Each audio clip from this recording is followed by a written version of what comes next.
नमस्कार दोस्तों, मेरा नाम है विजय कुमार गिरी और मैं आप लोगों का एक बार फिर से स्वागत करता हूं अपने यूट्यूब चैनल जिसका नाम है सुगा क्लासेस फॉर एग्रीकल्चर। दोस्तों, आज हम लोग पढ़ने वाले हैं एग्रोनॉमी में जो मैं फाउंडेशन बैच मैंने अपना स्टार्ट कर रखा है।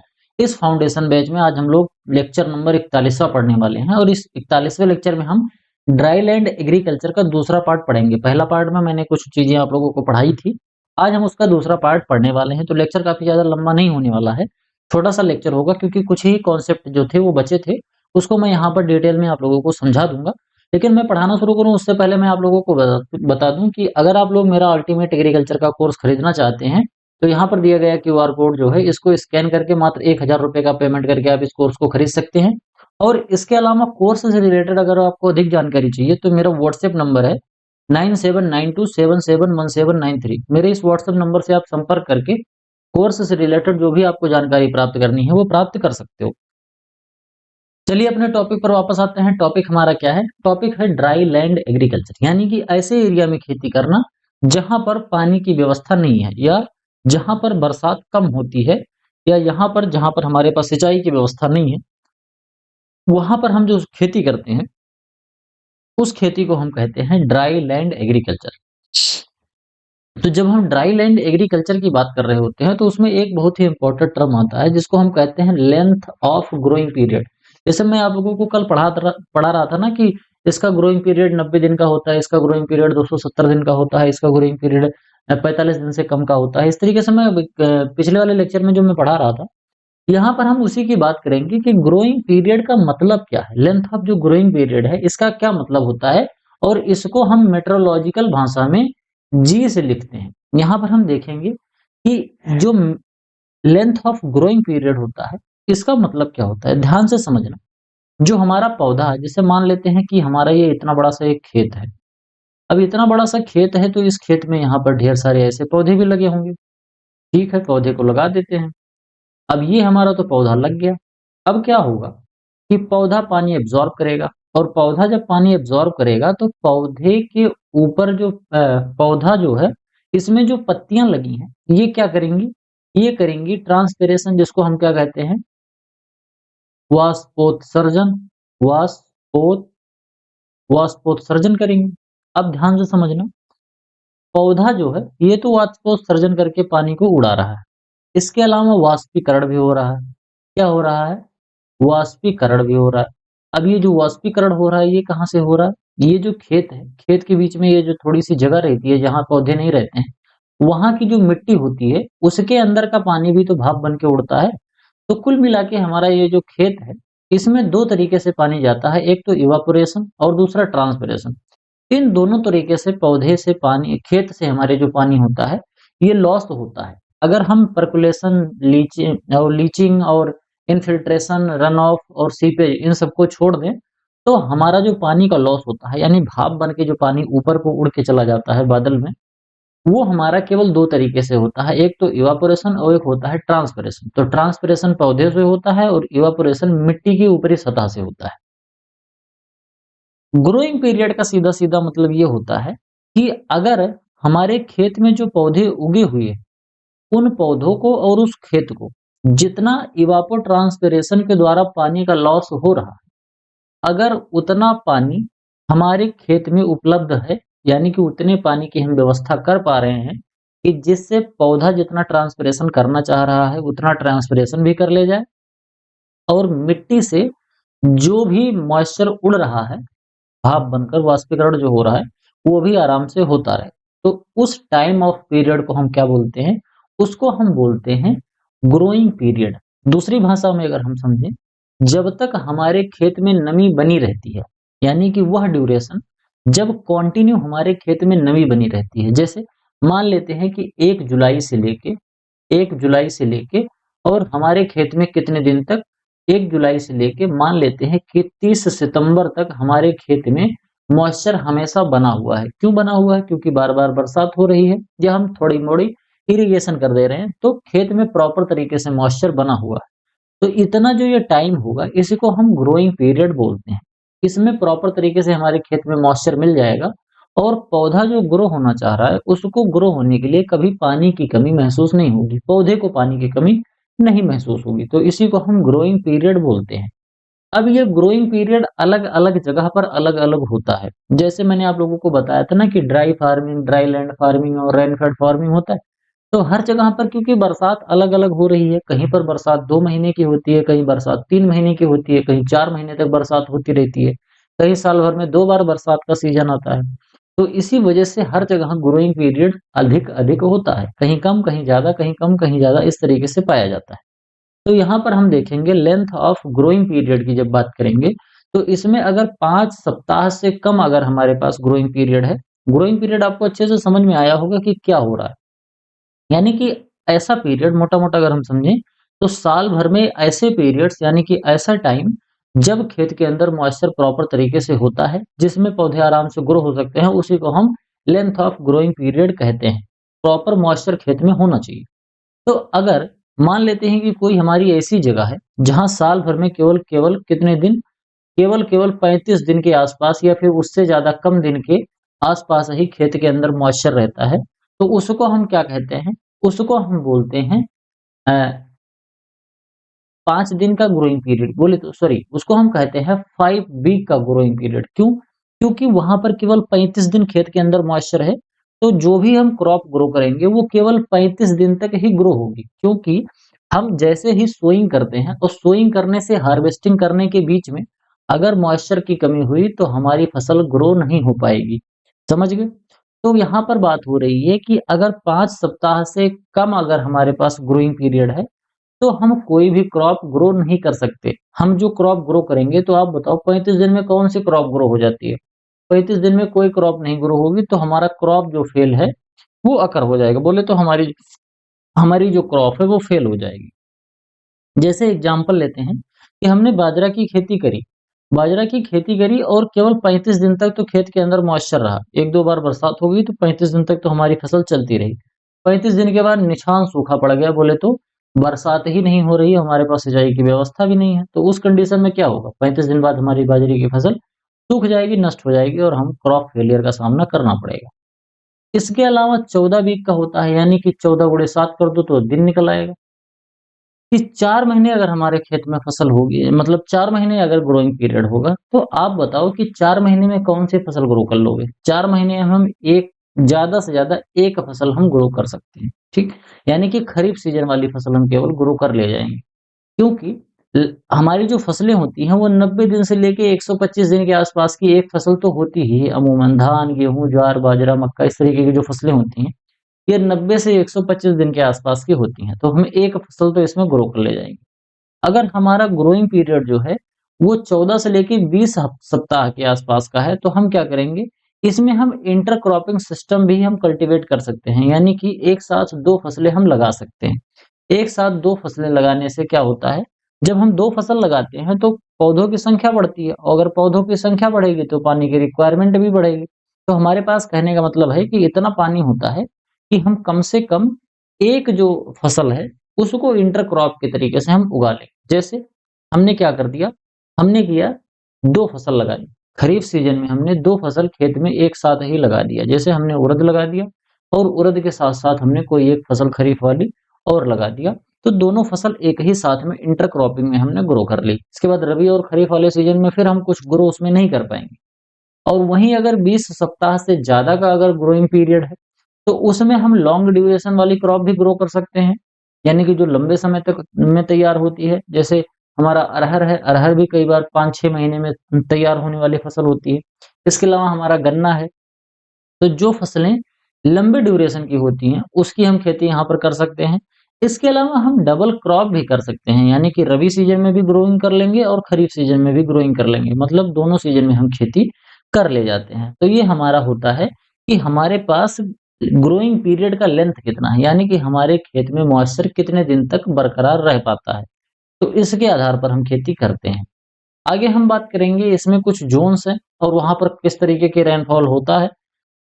कितना मिलीमीटर रेनफॉल होता है, वहाँ पर जो लेंथ ऑफ ग्रोइंग पीरियड है वो कितने दिन का है, वहाँ की मिट्टी कैसे पाई जाती है और वहाँ का क्रॉपिंग पैटर्न किस तरीके का है। तो अगर हम ज़ोन की बात करते हैं तो जैसे हमारा एरिड और सब ट्रॉपिकल जो ज़ोन है, एरिड सब ट्रॉपिक जिसको कहते हैं, जहाँ पर थोड़ी बहुत बरसात होती है, लगभग 350 मिलीमीटर के आसपास साल भर में बरसात हो जाती है।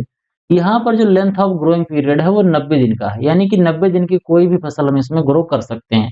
यहाँ की जो मिट्टी होती है एरिडी सॉइल होती है। एरिडी सॉइल वही वाली सॉइल होती है जो कि हमारे शुष्क एरिया में पाया जाता है। मैंने आप लोगों को सॉइल साइंस में इसको पढ़ाया है, एरिडी सॉइल के बारे में, अपने अल्टीमेट एग्रीकल्चर कोर्स में। अब इसके बाद हम देखते हैं कि अगर हमारे पास 90 दिन का ही ग्रोइंग पीरियड है तो हम केवल 90 दिन वाली फसल ही लगा सकते हैं। तो उसमें हम क्या करेंगे कि कोई शॉर्ट ड्यूरेशन वाली क्रॉप ही ग्रो कर लेंगे। जैसे मक्का है, जो भुट्टे वाली मक्का है उसकी तैयारी कर सकते हैं, इसके साथ बाजरा की खेती कर सकते हैं, ज्वार की खेती कर सकते हैं। मतलब ऐसी-ऐसी फसलें जो 90 दिन के अंदर-अंदर तैयार हो जाती हैं, 90 से 100 दिन के अंदर। दूसरा है हमारा सेमी एरिड ट्रॉपिक्स। इसके अंदर बरसात थोड़ी और ज़्यादा हो जाती है, 500 से लेके 700 मिलीमीटर के आसपास तक होती है। और इसका जो लेंथ ऑफ ग्रोइंग पीरियड जो होता है वो कितना होता है? ये होता है 90 से लेके 180 दिन तक। तो इस कंडीशन में हम मोनोक्रॉपिंग कर सकते हैं और इंटरक्रॉपिंग कर सकते हैं। यानी कि साल भर में हम केवल लगाएँगे एक ही फसल, एक ही बार फसल लगाएँगे। खरीफ वाले सीज़न में केवल फसल लगाएँगे, लेकिन उस खरीफ वाले सीज़न में हो सकता है कि एक ही साथ हम 2 फसल लगा दें। तो इंटरक्रॉपिंग हम कर सकते हैं और मोनोक्रॉपिंग कर सकते हैं। यहाँ की जो सॉइल होती है ये भी सॉइल अल्फे सॉइल और वर्टिसॉल सॉइल ऑर्डर की होती है। सेमी एरिड सब ट्रॉपिक जो हमारी सॉइल होती है, मतलब जो ज़ोन होता है, वहाँ पे जो रेनफॉल है वो 900 मिलीमीटर के आसपास तक पाया जाता है। 900 मिलीमीटर से ऊपर होता है यहाँ पर बरसात। और यहाँ पर लेंथ ऑफ ग्रोइंग पीरियड जो है 120 से लेके 180 दिन के आसपास तक होता है। यहाँ की जो मिट्टी का सॉइल ऑर्डर होता है ये अल्फे सॉइल ऑर्डर होता है, वर्टिसॉल और एंटीसॉल। इस तरीके के जो वर्टिसॉल और एंटीसॉल सॉइल ऑर्डर होता है, इनकी वाटर होल्डिंग कैपेसिटी ज़्यादा होती है। तो अगर एक बार बरसात होती है तो खेत में मॉइस्चर काफ़ी लंबे समय तक रहता है। जबकि वहीं जो एरिडी सॉइल होती है, एरिडी सॉइल एक तरीके की बलुई मिट्टी होती है जिसके अंदर रेत की मात्रा ज़्यादा होती है। तो जैसे ही इसमें बरसात होती है, बहुत जल्दी ये सूख जाती है मिट्टी। तो इस वजह से वहाँ पर जो हमारा लेंथ ऑफ ग्रोइंग पीरियड है वो भी कम हो जाता है। तो अब क्योंकि हमारे पास लगभग 6 महीने तक की मॉइस्चर की व्यवस्था है, तो हम इंटरक्रॉपिंग केवल कर पाएँगे। मोनोक्रॉपिंग के ऊपर भी हम इंटरक्रॉपिंग कर सकते हैं और अच्छी तरीके की इंटरक्रॉपिंग कर लेंगे। जो हमारा सब ह्यूमिड ट्रॉपिक वाला रीजन है जहाँ पर 1200 मिलीमीटर के आसपास बरसात होती है, इसमें 210 से लेके 300 दिन तक का ग्रोइंग पीरियड होता है। इसमें जो सॉइल ऑर्डर आता है अल्फी, वर्टी और एंटी, यानी कि अल्फीसॉल, वर्टिसॉल, एंटीसॉल और इंसेप्टिसॉल। ये 4 तरीके के जो सॉइल ऑर्डर होते हैं, ये यहाँ पर इस तरीके के सॉइल ऑर्डर की मिट्टी पाई जाती है। यहाँ पर हम इंटरक्रॉप भी कर सकते हैं और इसके साथ-साथ डबल क्रॉपिंग कर सकते हैं। बोले तो खरीफ सीजन और रबी सीजन, खरीफ रबी हम दोनों यहाँ पर खेती कर सकते हैं। इसके अलावा जो 60 दिन जो बच रहा हो, जैसे 300 है तो 360 दिन होता है, 365 60-65 दिन जो बच रहा है, ये हमारा मई और जून का महीना बच रहा है। मई और जून के महीने में आप अपने खेत में देखोगे तो बिल्कुल सूखा पड़ा होता है। नॉर्थ इंडिया में, बिहार में अगर देखोगे तो वहाँ पर मई और जून का महीना होता है। अगर खेत में कोई फसल नहीं रहती है उस समय बिल्कुल सूखा रहता है। क्यों? क्योंकि बरसात होती ही नहीं है और इस तरीके का कोई मॉइस्चर हमारे खेत में बसता नहीं है। और इसी वजह से आप लोगों ने देखा होगा कि जो दूब घास होती है, सड़क के किनारे दूब घास, चारागाह में दूब घास होती है, बरसात के समय पर जो ये सब होती हैं, ये सभी भी मई और जून के महीने में बिल्कुल सूख जाती हैं। अगला है बायो मॉडल रेनफॉल। इसमें 700 मिलीमीटर से ज़्यादा बरसात होती है। ये अल्फीसॉल और वर्टिसॉल जो सॉइल ऑर्डर होता है, इस तरीके की मिट्टी यहाँ पर पाई जाती है और यहाँ पर भी हम डबल क्रॉपिंग कर सकते हैं। डबल क्रॉपिंग का मतलब एक साल में हम कम से कम 2 फसल तो ग्रो ही कर ले जाएँगे, 2 बार उसमें खेती कर सकते हैं। अब आगे आता है हमारा ड्रॉट। ड्रॉट क्या होता है? ड्रॉट बोले तो सूखा। सूखा क्या होता है? एक ऐसा मॉइस्चर डिफेक्ट कंडीशन जब जो सॉइल वाटर है, यानी कि सॉइल वाटर है, वो सफिशिएंट नहीं होता है इवापोट्रांसपिरेशन की डिमांड को पूरा करने के लिए। जैसे मैंने आप लोगों को बताया कि खेत में जो पौधा होता है और खेत अपने आप में जो वहाँ की मिट्टी होती है, दोनों से इवापोरेशन और ट्रांसपिरेशन के द्वारा पानी लॉस होता है। अब अगर हमारे खेत में इतना पानी उपलब्ध रहे कि प्रॉपर तरीके से इवापोरेशन और ट्रांसपिरेशन दोनों होता रहे, इतना पानी उसको मिलता रहे, जिससे उसका इवापोरेशन और ट्रांसपिरेशन वाला काम चलता रहे, तो उसको हम बोलते हैं कि हमारे पास पानी की कमी नहीं। अगर इवापोरेशन और ट्रांसपिरेशन ये दोनों हमारा कम होने लगे, यानी कि ना प्रॉपर तरीके से इवापोरेशन हो रहा है, जितने पोटेंशियल में इवापोरेशन होना चाहिए उतना नहीं हो पा रहा है, और ना ही हमारा ट्रांसपिरेशन हो पा रहा है जितने पोटेंशियल में होता है। जैसे मान लेते हैं कि कोई हमारा पौधा है, वो दिन भर में 10 लीटर जो पानी है वो ट्रांसपिरेशन के द्वारा उड़ा देता है, और कोई खेत है ये 10 लीटर पानी अपने ट्रांसपिरेशन के द्वारा उड़ा देता है। अब अगर खेत में मॉइस्चर कम हो जाएगा तो आप बताओ क्या 10 लीटर तब भी मॉइस्चर इवापोरेट होगा? तब नहीं होगा, क्योंकि अगर मॉइस्चर कम है तो इवापोरेट उतना होगा नहीं। तो कितना इवापोरेट होगा? मान लेते हैं कि 7 लीटर इवापोरेट हो रहा है दोनों में। तो अगर 7 ही लीटर इवापोरेट हो रहा है तो यानी कि सीधा-सीधा जितना इवापोरेशन या जितना ट्रांसपिरेशन होना चाहिए, उतना पानी इसको ट्रांसपेरेंट करने के लिए या इवापोरेट करने के लिए नहीं मिल रहा है। तो इस कंडीशन को हम क्या बोलते हैं? ड्रॉट कंडीशन बोलते हैं, सूखे वाली कंडीशन बोलते हैं। ये सूखा वाला जब कंडीशन स्टार्ट होता है, यानी कि जब खेत के अंदर मॉइस्चर की कमी होने लगती है, तो एक लंबे समय तक जब पानी की कमी होने लगती है, तो हमारा पौधा करता क्या है? ऐसा तो है नहीं कि पौधा तुरंत ही मरने लगेगा। पौधा जब सूखे में जाता है, तो धीरे-धीरे वो अपने अंदर कुछ ऐसे चेंजेस करता है, जिससे वो अगर 10-15 दिन का सूखा है, तो उसको वो खुद ही अपने आप ही उसको रजिस्ट कर सके। एक तरीके के सेल्फ डिफेंस मैकेनिज्म होता है पौधे के अंदर, जिसकी मदद से पौधा ड्रॉट को झेलने की कोशिश करता है। उसमें सबसे पहले तो आता है कि जैसे ही मॉइस्चर कम होने लगता है, या ऐसा कोई मिट्टी है जिसके सॉइल में सोडियम ज़्यादा है, या इसके अलावा लवण की मात्रा ज़्यादा है, या अगर हमने किसी इस तरीके के पानी की सिंचाई कर दी जिसके अंदर सोडियम या फिर लवण की मात्रा ज़्यादा है, साल्ट की मात्रा ज़्यादा है, या खारे पानी से हमने सिंचाई कर दी, तो इस तरीके की जब विपरीत परिस्थिति आती है पौधे में, चाहे सूखा पड़ जाए, चाहे खारा पानी मिल जाए उसको, या फिर सोडिक सॉइल हो जाए, इस तरीके की जब सॉइल होती है हमारी, तो उसमें जो पौधा हम ग्रो करते हैं, तो पौधे में एक कंपाउंड है जिसका नाम है प्रोलीन। तो ये जो प्रोलाइन होता है, इस प्रोलाइन का एक्युमुलेशन होने लगता है। अब जब हम प्रोलाइन की बात करते हैं, तो प्रोलाइन एक ऐसा कंपाउंड होता है जो कि प्रोटीन बनाता है। क्या बनाता है? ये प्रोटीन बनाता है। प्रोटीन का एक बिल्डिंग ब्लॉक होता है, अमीनो एसिड कह सकते हो इसको। तो ये एक्युमुलेशन होता है किसका? प्रोलीन का। और ये जो प्रोलीन होता है, ये ट्रांसपिरेशन को कम करने का काम करता है, और पौधा जो है, पौधे के अंदर मॉइस्चर को लंबे समय तक रोकने का काम करता है। तो सबसे पहले जब ड्रॉट वाली कंडीशन आएगी, तो पौधे में प्रोटीन बनना थोड़ा-सा कम हो जाएगा और प्रोलाइन बनने लगेगा। अब जब ये प्रोलाइन बनेगा, तो प्रोलाइन बनने से क्या होगा, पौधा कुछ दिनों तक जो सूखा वाली कंडीशन है, उसको सहने की उसके अंदर क्षमता आ जाएगी। इसके अलावा पौधा हार्मोन भी सिंथेसिस करने लगता है। इंडोल ब्यूटारिक एसिड एक तरीके का हार्मोन होता है, इसकी भी सिंथेसिस स्टार्ट हो जाती है। और इसके साथ-साथ में जैसे ही ड्रॉट कंडीशन आती है, जैसे ही सूखा पड़ता है, वैसे ही पोटेशियम और मैग्नीशियम की डिफिशियंसी पौधे में देखने को मिलती है। यानी कि हमारी जो पत्तियाँ हैं, वो सिकुड़ने लगती हैं और धीरे-धीरे पत्तियाँ पीली पड़ने लगती हैं। तो ये तो होता होता है जब हमारा पौधा सूखे में जाने लगता है। अब कंडीशन यहाँ पर ये आता है कि अगर सूखा पड़ गया है, तो हम करेंगे क्या? तो सबसे आसान तो तरीका होता है कि सिंचाई कर दो। सीधा-सीधा है, अगर प्यास लगी है तो पानी पी लो। लेकिन अब कंडीशन क्या है कि अगर सूखा पड़ गया है, और क्योंकि हमारे पास सिंचाई का साधन नहीं है, क्योंकि हम चैप्टर ही पढ़ रहे हैं ड्राई लैंड एग्रीकल्चर, तो हमारे पास पानी का साधन तो है नहीं।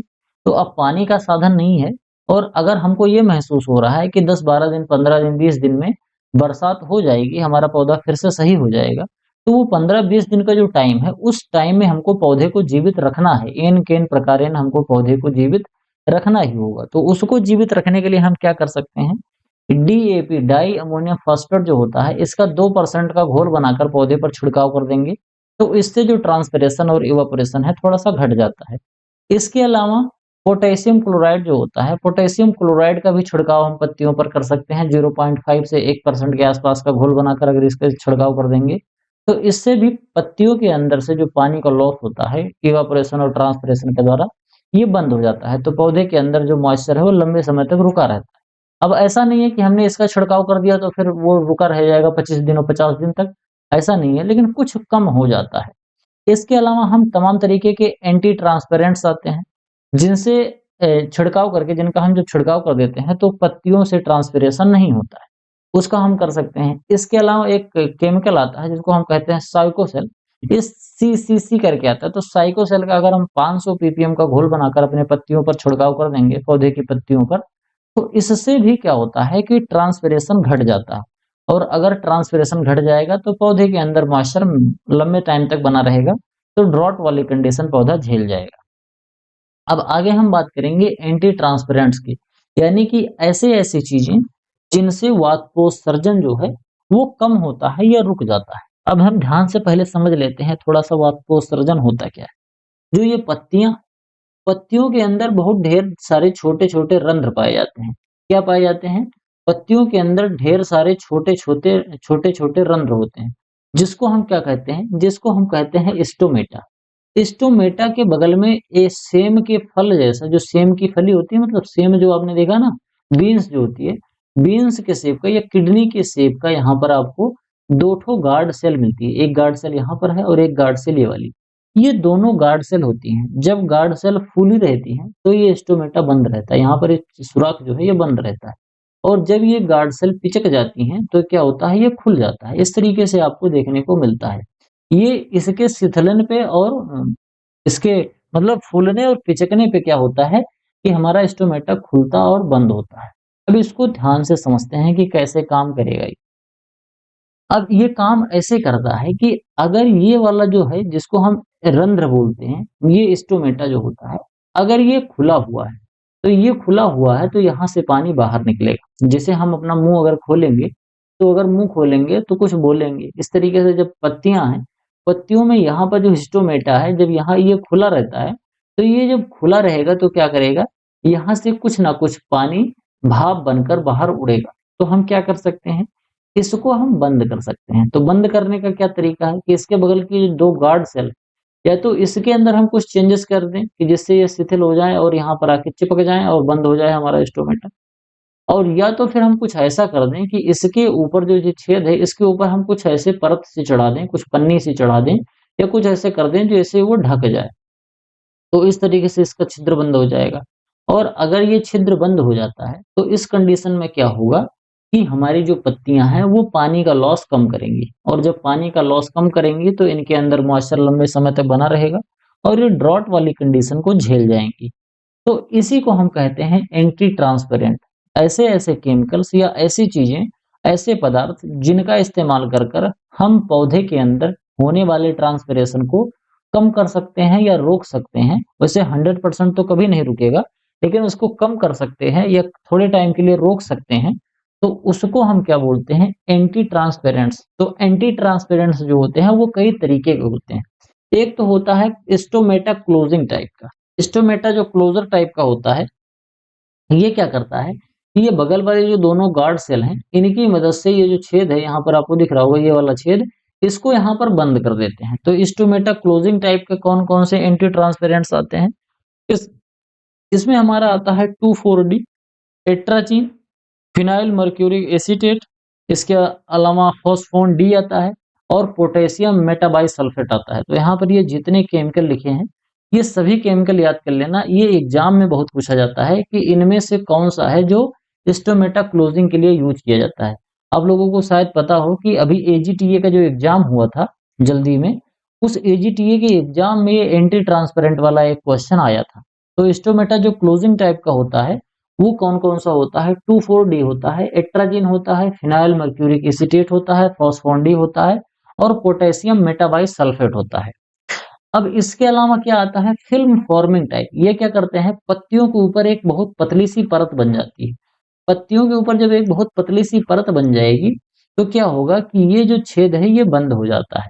तो ये जब छेद बंद हो जाएगा तो क्या होगा? यानी कि जो रंध्र है स्टोमेटा का, ये जब बंद हो जाएगा, तो इससे क्या होगा? ट्रांसपिरेशन रुक जाएगा। तो उसके लिए क्या आता है?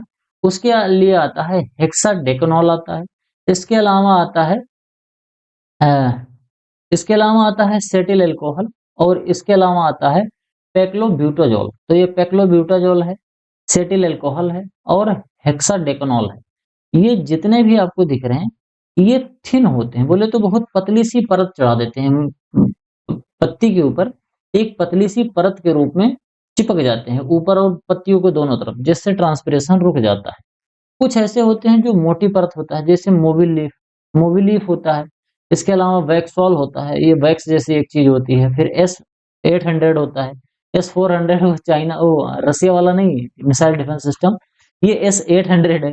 इसके अलावा हिको है, हिको 110R और फोलिकॉट है, सिलिकॉन है। इस तरीके के जो हमारे पास कंपाउंड होते हैं, इस तरीके के जो केमिकल्स होते हैं, इनका इस्तेमाल हम करते हैं। तो पत्तियों पर एक मोटी सी लेयर बन जाती है और इस लेयर के वजह से वाष्पोत्सर्जन रुक जाता है।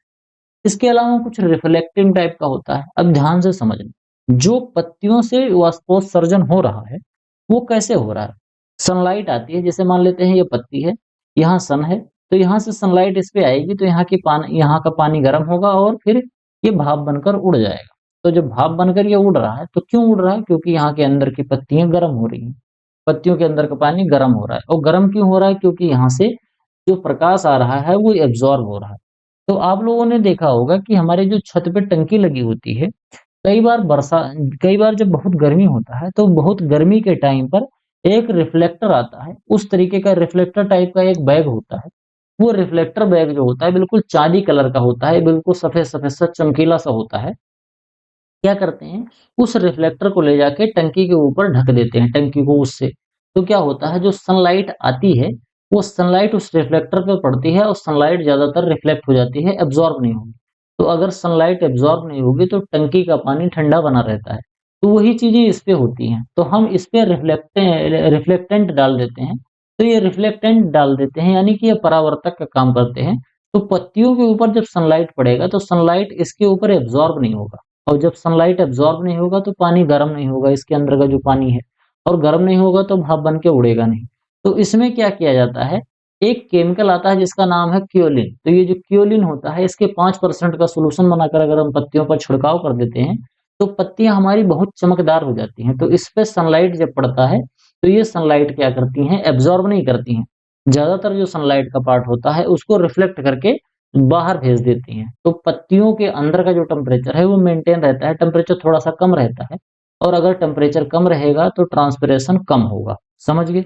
इसके अलावा चाइना की क्ले आती है, चाइना की एक मिट्टी होती है, इसको हम लगा सकते हैं अगर हमारा कोई ऑर्नामेंटल प्लांट है। कैल्शियम कार्बोनेट का इस्तेमाल कर सकते हैं, लाइम वाटर का इस्तेमाल कर सकते हैं। ये सब रिफ्लेक्टेंट का काम करते हैं। अगला है ग्रोथ रिटार्डेंट टाइप का। देखो, पौधे को पानी की जरूरत क्यों पड़ रही है, पौधा अपना ग्रोथ और डेवलपमेंट जो करता है उसी ग्रोथ और डेवलपमेंट के लिए उसको पानी चाहिए होता है। तो अगर हम पौधे की ग्रोथ को ही रोक दें तो पौधे की पानी की डिमांड कम हो जाएगी या घट जाएगी। तो उसमें हम क्या करते हैं, एक साइकोसेल या फिर फॉस्फोन नाम का एक केमिकल आता है। इन दोनों केमिकल्स में से किसी एक केमिकल का जब हम इस्तेमाल करते हैं तो ये ग्रोथ रिटार्डेंट होता है, यानी कि वृद्धि अवरोधक होता है। इससे पौधों की जो ग्रोथ है, पौधे की जो हाइट, लंबाई, चौड़ाई, ऊंचाई या कुछ उसमें जड़, तना, पत्तियां निकल रही हैं, ये सभी चीजें टेम्परेरी टाइम के लिए, कुछ दिनों के लिए रुक जाती हैं। तो इसको हम कहते हैं ग्रोथ रिटार्डेंट। ये एक तरीके के हार्मोन्स होते हैं। इनका जब हम छिड़काव कर देते हैं तो इनका छिड़काव करने के बाद क्या होता है, जो पौधे हैं इनकी ग्रोथ और डेवलपमेंट रुक जाती है। और अगर ग्रोथ और डेवलपमेंट रुक जाएगी तो पौधे की पानी की रिक्वायरमेंट भी घट जाएगी, और हमारे पास पानी वैसे ही नहीं है क्योंकि सूखा पड़ा हुआ है। तो ये तमाम तरीके हैं जिसकी मदद से अगर थोड़े टाइम के लिए हमारा ड्रॉट की कंडीशन आ रही है, सूखे की कंडीशन आ रही है, तो हम उस कंडीशन में अपनी फसल को बचा के रख सकते हैं। और जब बरसात दोबारा शुरू हो जाएगा तो पौधे को फिर से पानी मिल जाएगा और हमारा पौधा ग्रो हो जाएगा। मतलब ये इमरजेंसी कंडीशन में अपने पौधे को इस तरीके से हम जीवित रख सकते हैं। तो आज के लेक्चर में केवल इतना ही। आई होप आपको वीडियो पसंद आया होगा। वीडियो पसंद आया हो तो वीडियो को लाइक करिए, आपके जो भी सुझाव हैं कमेंट बॉक्स में जरूर लिखिए, चैनल को सब्सक्राइब कीजिए, दोस्तों के साथ शेयर कीजिए। इसके अलावा आप हमारा अल्टीमेट एग्रीकल्चर का अगर कोर्स खरीदना चाहते हैं तो यहाँ पर आपको एक वीडियो दिख रहा होगा। इस वीडियो को देख के डिटेल में आप समझ लीजिए कि कोर्स में क्या क्या मिलेगा, कैसे परचेज करना है। बाकी अधिक जानकारी के लिए हमारा व्हाट्सएप नंबर है 9792779792771793। इस नंबर पर आप हमसे संपर्क कर सकते हैं। मिलते हैं किसी दूसरी वीडियो में, तब तक के लिए इजाजत दीजिए। धन्यवाद।